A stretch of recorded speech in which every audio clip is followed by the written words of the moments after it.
Let's look at these guys right here in front of you on the slides. The first guy we see was the first to use the term. He said, I am the greatest. It's Muhammad Ali. There's Ali. The next image, there he is, North Carolina's finest, Michael Jordan, the best basketball player of all time. And last but not least, there he is, the ageless, Mr. Guapo, Mr. Handsome, Tom Brady, perhaps the greatest quarterback of all time. So the question as you look at those athletes, Brady, Jordan, and Muhammad Ali, which one is the GOAT, the greatest of all time? We will find out next week as we start a series, not on those guys, but the GOAT. What is the greatest chapter in the Bible, the greatest of all time? We're going to go verse by verse by verse through that incredible chapter. The real Dr. Young will be back in the pulpit next week. Okay?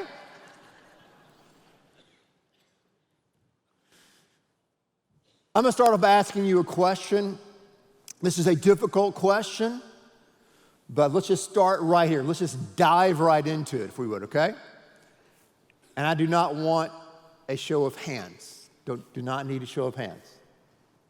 And the question is this. How many of you have ever been betrayed in your life? How many of you have ever been betrayed in your life? A friend, a loved one, a business partner, something went wrong, it went wonky, and you were betrayed, and you felt betrayed and rejected and disappointed, and there has been a rupture in that relationship ever since. Betrayal is so brutal, but it's so common to the human experience. Even Jesus Christ himself was betrayed, and we all know that. And even if, let's say, betrayal has not happened to you, and I hope it doesn't happen to you, okay? But even if you've not been betrayed by a person, sometimes I talk to folks and they feel betrayed by life itself, if you would. Work with me. You thought your life would look like this, okay? You had your plans, right, of what you were going to do in your life, your 20s, your 30s, your 40s, and as you play this thing out, life is nothing like you planned. Because many times life does not turn out the way we think it will. I mean, we plan and we prepare. You know, many times we have this painting, this blank canvas that is our life, and we think it's going to be this kind of really picturesque, kind of normal, Norman Rockwell painting, right? But as it plays out, it's more like Jackson Pollock, and paint is all over the canvas, and surely there's some meaning to this abstract art that is my life, but we don't know. So life is interesting. Many times people feel betrayed by life itself because it's not played out the way we want it to. And a big part of that is how we're living our life. And last week, we talked about the importance of time. Remember that? T-I-M-E, time. And it's important that we understand what time it is and what moment it is. We talked about how time, the time that we live in, basically is moving forward. Whether you're talking about Newton or Einstein or whatever, all of our time is moving forward. So we have a past, present, and future. Speaking of future, we're going to go back in the past and use this wicked piece of technology known as a chalkboard, okay? So, work with me here. We have this timeline.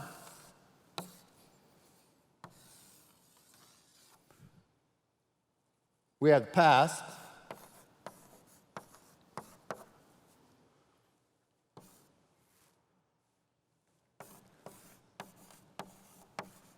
Present. And we have the future, right? Past, present, and future. The problem that we have many times is with the past and the future. Sometimes we get stuck in the past. We dwell in the past. We may regret what happened in the past. Or sometimes we romanticize what happened in the past and want to get back to those halcyon days. But many times we get stuck in the past and we can't let go of our past. And we live with a lot of regret and remorse and sometimes resentment and bitterness. And that all boils up because of the past. And, you know, that also, the past greatly affects our present. Now listen. Past is great in many ways. We have to what? Learn from our past. I mean, that's how we gain knowledge, gain wisdom in many ways. It's from the past. But there's also a very negative, dark side of the past, a difficult side of the past, a complex side of the past that we need to let go of. We can't dwell in the past. We learn from the past, we can't live in the past. Then we have the future many times, and when we project ourselves in the future too much, it kind of freaks us out a little bit. We start living in the world of if, right? We walk into the if this happens room. If this happens, and if that happens, if this happens, that happens. And then all of a sudden we play this thing out in the future, and we're filled with worry and anxiety and stress in the present moment, and things haven't happened yet. It's crazy, right? That's the future. We dwell too much in the future, it freaks us out. We live too much in the past, it drags us down, we can't move forward. The past, it's in the past. It's done. You can't change it. It's irreversible. It's done. The future, it's unknowable. It's uncertain. It's unpredictable. That's how it is. So what do? Here we are in the present, in this moment right now in 2022. Of course, we prepare for the future, 2022 and 2024 and 2030 and 2040. If you are wise, we prepare for the future, of course. But there's no guarantees. And we can't control it. So we have to be right here and right now. And the good news is this. Here's the good news this morning, okay? Here's the good news for all of us here today. Is if you're here right now, most of you are here, okay? If you're here right now, then God has a plan and a purpose for your life. God has a plan and a purpose for your life. If you are here right now, God meets us in the middle of our life, in the middle of our present reality, with all the past affecting us and all the future that seems so far away. God is with us in the now, and what God started, as he said in Philippians 1:6, God will finish. So God started a work in you. He started a work in your life, and he's going to complete that. But a big part of that is going to be you understanding and me understanding how do we respond to God in this present moment, in this brand new year, this new season of 2022. Our passage for this little mini-series is Ephesians chapter 5, verse 15 following. Ephesians 5, verse 15 following. Open your Bibles to Ephesians 5. If not, it'll be right there in front of you. Here's what Paul writes. And Paul was an expert an expert at understanding the past, present, and future and how to live that out. He was a genius. He was brilliant. We may not be here today if it were not for Paul. I could make that argument, okay? Brilliant businessman, brilliant marketer, had a tent-making company. And on the side, he wrote most of the New Testament and planted churches all over the world. No pressure on you here today. Ephesians, some of you get that later. Ephesians 5:15. Therefore, be careful how you walk. Be careful how you walk. Be intentional. Another translation will say, how you walk. Be responsible about how you walk. Not as unwise men and women, but as wise, making the most of your time because the days are evil. We live in evil times and evil days. And just as we heard last week, as God has a wonderful plan for your life, so does Satan. There's a dark side of this world, the dark side of the universe, and he has a plan for your life as well. These are evil days, so we've got to make the most of our time. And a better translation there, if you would, a more literal translation of making the most of your time, which, to us can be, oh yeah, I'm going to make the most of my time. I'm going to schedule things out. I'm going to do better with my calendar, better with my task list and to-do list. No, it's really not about that, though that's good and important. The phrase there, making the most of your time, really means redeeming the time. Redeeming the time. Redeeming the time. Last week we saw that there are two words for time. First word we saw that we're familiar with, that's an H,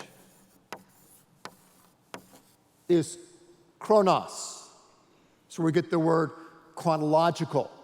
So chronos time is all about numbers, it's all about calendars, it's all about minutes and hours and days and weeks and months. It's how we measure time here. God started chronos way back here in the Big Bang, right? When everything came into being. He started this time-space continuum that we live in. And we live in 4 dimensions, okay? We're limited to 4 dimensions in a sense. But chronos, we're very aware of chronos. That's one type of time. I think the Bible, the New Testament uses the word chronos, I believe, 54 times. But the main word that is used in the Bible for time, in the New Testament, is the word kairos. Kairos. If chronos is measured in minutes, kairos is measured in moments.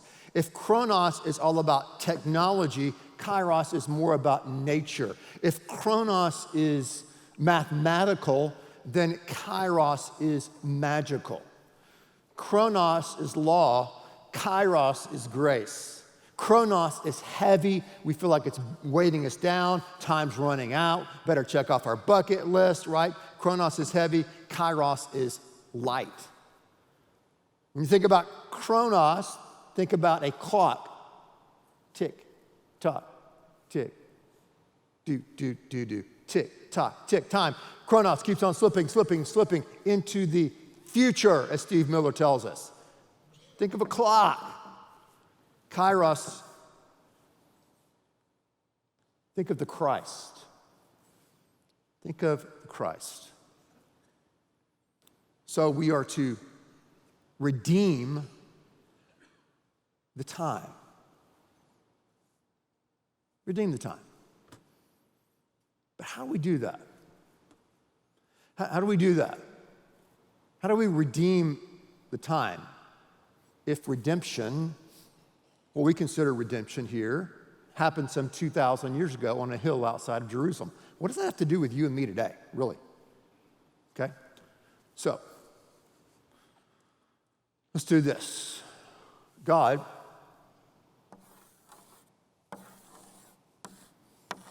is here. And I like what Augustine said. Augustine, one of the most brilliant philosophers and theologians that's ever lived, one of the architects of the Western world. He said this, but he never defined it, but I like that. It gives me a lot of flexibility. So, God, he said, exists and timelessness. That's an S. Okay? God exists in timelessness. So,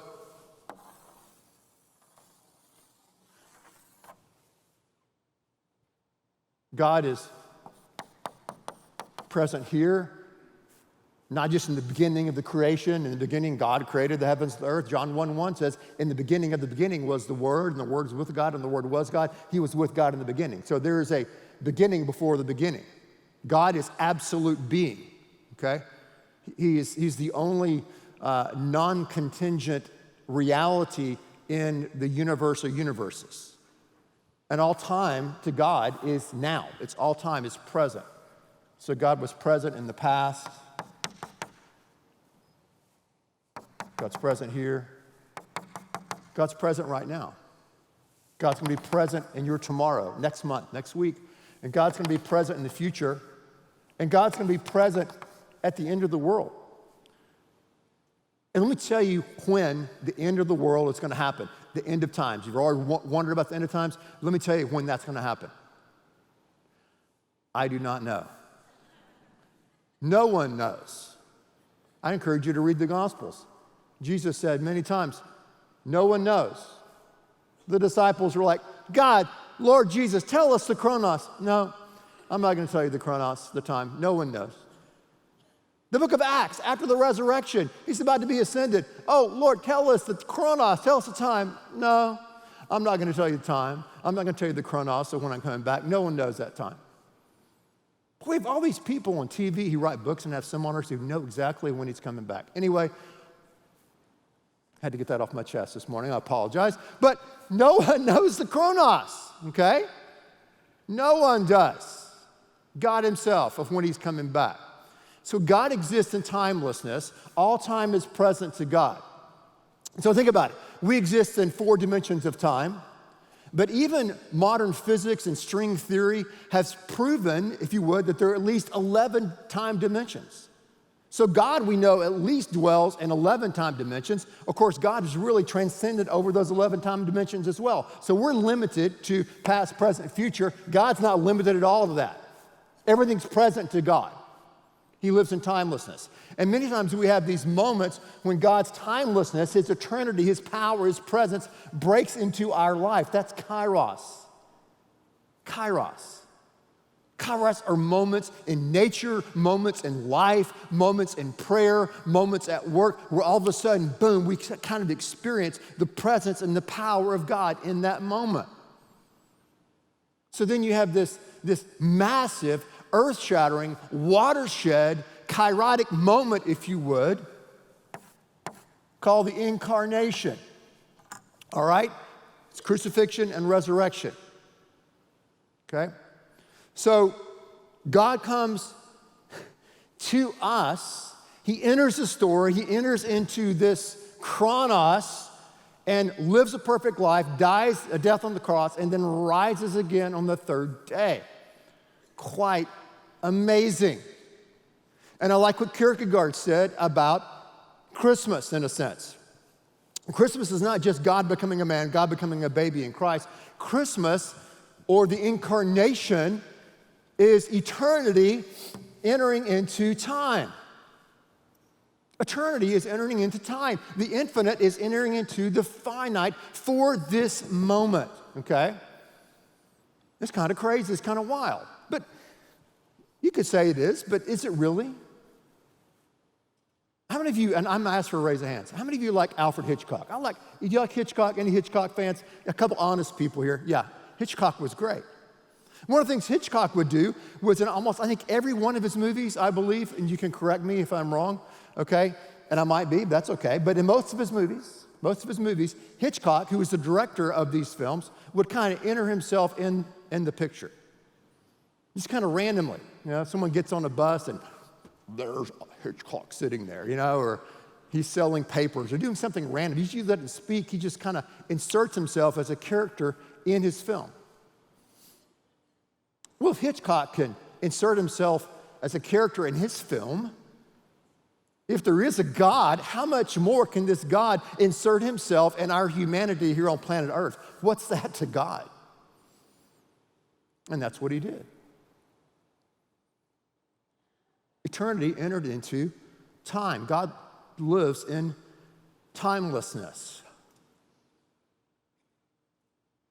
So what that means for us is that God came to us in Christ here. He redeemed us in the past, but we can experience his redemption and grace right now in 2022 in our lives because he's God. He exists outside of time. I remember a course I had in college, and the professor's name is Robert Sloan.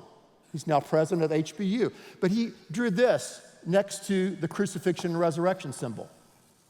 He drew that sign of eternity. And he talked about timelessness and how this is an event that happened in time, space, history, chronos, but also because it's connected to God, it's timeless. It's timeless. So he's able to apply the effects of Christ's redemption in our lives right now. Okay? Let me try to illustrate that. I'm an American today because of decisions and treaties and wars and blood that were shed by men and women hundreds of years ago in the past. So I'm an American here in 2022 enjoying these freedoms because of decisions that were made by men and women centuries ago. And I'm living in that freedom. Does that make sense? How much more if God does something decisive, not Franklin and Jefferson, but God does something decisive, how much more can he apply what he did in the past through Christ to us right here and right now in 2022? So, let's not get lost in speculative philosophy or theology. I don't think it's speculative. I think it's very important. Let's get back and let's bring it down. Because I can hear some of the people and I see the back row Baptists saying, how do we live in this redemptive time? Look at 1 Corinthians 15. If you turn there, great. If not, just look straight ahead. 1 Corinthians 15, verse 9. Paul is writing again. He's talking about how he lived in this redemptive time. For I am the least of the apostles and do not even deserve to be called an apostle because I persecuted the church of Christ. I don't deserve it. Why? Because of what happened in my past. I persecuted the church in my past. I was a moron, an idiot, and stupid. I did really horrible, wicked, bad things in my past, he writes. But look at verse 10. We were singing about that earlier. Let's try to live it out. Look at verse 10. But by the grace of God, I am what I am. I can't change the past and what happened. I can't change the people that I persecuted and hurt, but I can respond to God's grace now. By the grace of God, I am what I am. His grace to me was not without effect. Talk to us, Paul. No. I worked harder than all of them. I worked. Once God's grace appeared, grace works. Double entendre. I worked harder than all of them, yet not I, but the grace of God that was with me. Well, how does that work out in practical experience? Philippians 2:13, brothers and sisters, I do not consider myself yet to have taken hold of it, but one thing I do, forgetting what's behind, forgetting the past, I strain toward what's ahead. I live in this moment for God and for Christ. That's how you do it. Nothing to it but to do it. You receive His grace. His grace means that you can be forgiven right now.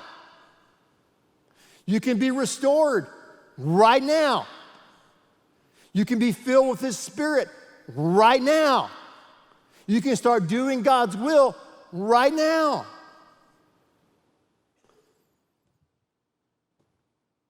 Amazing. He can cover and forgive and even redeem and recycle those things in our past, things that happened to us, things that we did that we regret. If we turn that over to God and to His grace, He can redeem it and redeem our lives in this present moment.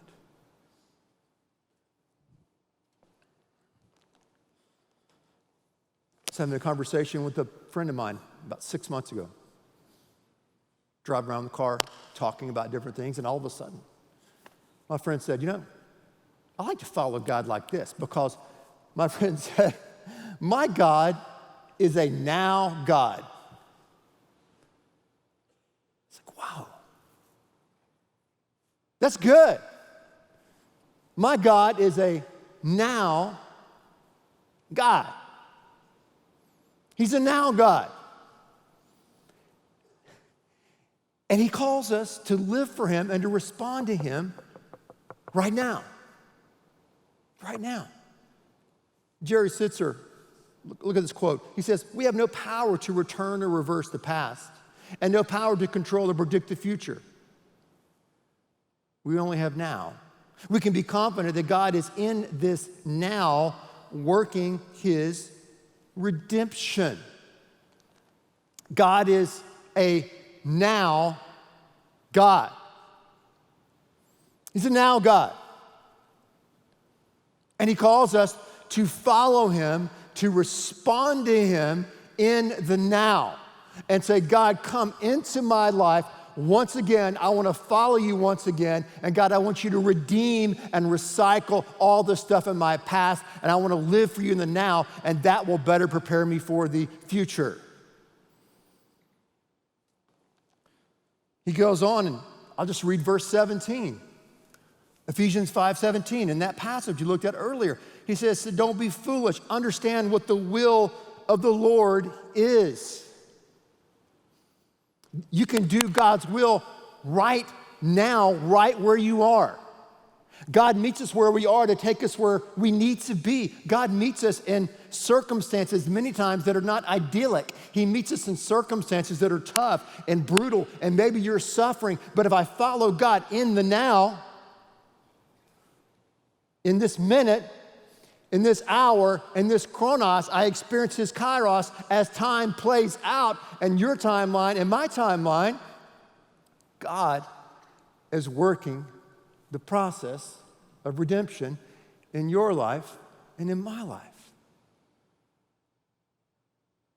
The graces that are available to you and available to me, will we receive the grace and respond to the grace and follow God's will in our lives, moment by moment, day by day, though imperfectly?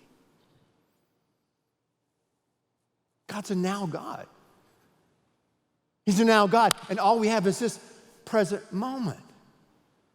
Doesn't mean that everything's going to change just right now. No, it's not magic. It's not abracadabra, to quote Steve Miller again, and boom, it's just everything's changed and circumstances are perfect and you got everything going your way. No, your circumstances may never change in some respect, but God will change you in the midst of those circumstances. Understand what God's will is.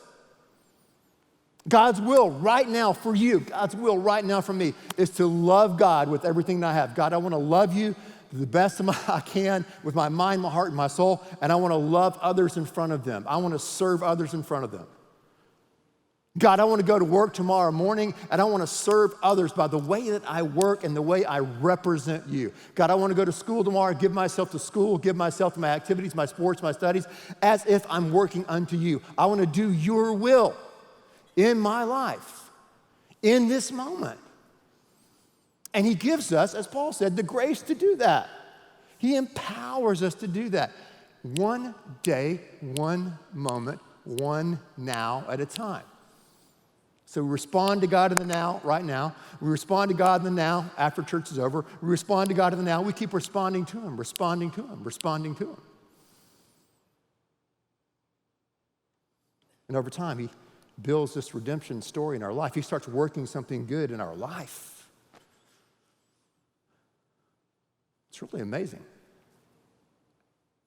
And listen, I'm not just preaching today, right? I'm not just the president of the Hair Club for Men. I'm also a client.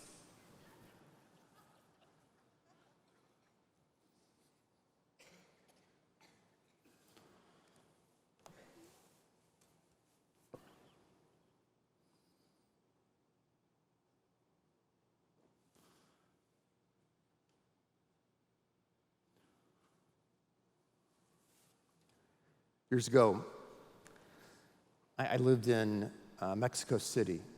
Fascinating city, beautiful city. I love Mexico City. I was there on behalf of a missions organization that our church started and planted. And we had a seminary in Mexico City, and we helped plant churches throughout the country of Mexico. It was a really cool endeavor. Many of you were a part of that and went there and gave to that. And I was there to help work with the seminary and go out with local Mexican pastors during the day and talk to people and to help plant these churches. And so many times I would go out into these different areas and neighborhoods in Mexico City, and I would come back, I would ride the subway. And a lot of you have been to New York City. You think, man, the subway is crazy. It's so crowded at New York City. Multiply that times 10, and you maybe have Mexico City subway system. It is unbelievable how packed and crowded it is. And so I would take the subway home after a day, and I would walk back to my street where I live with my family there. And not my family, but my family in Mexico. And many times I was walking down the street, and I was just walking and trying to blend in. Didn't always work really well, but trying to do it, looking straight ahead, good posture and all that. Sometimes people would kind of just startle me on the street. They go, "Agores!" I go, "Whoa!" My heart will go, boom. I go, "Okay, what? Pardon? Agores! A que hora?"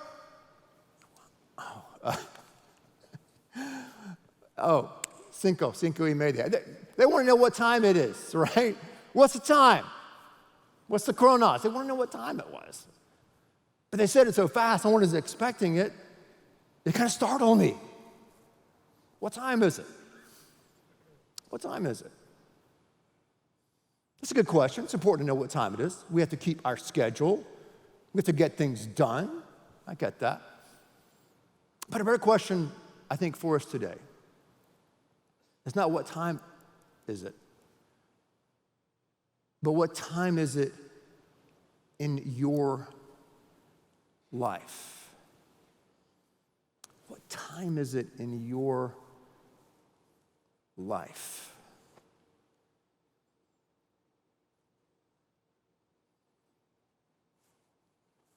We don't know how much time we have left.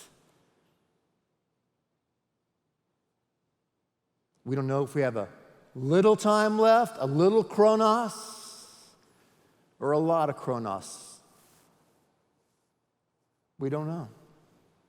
No one knows. But we do know this.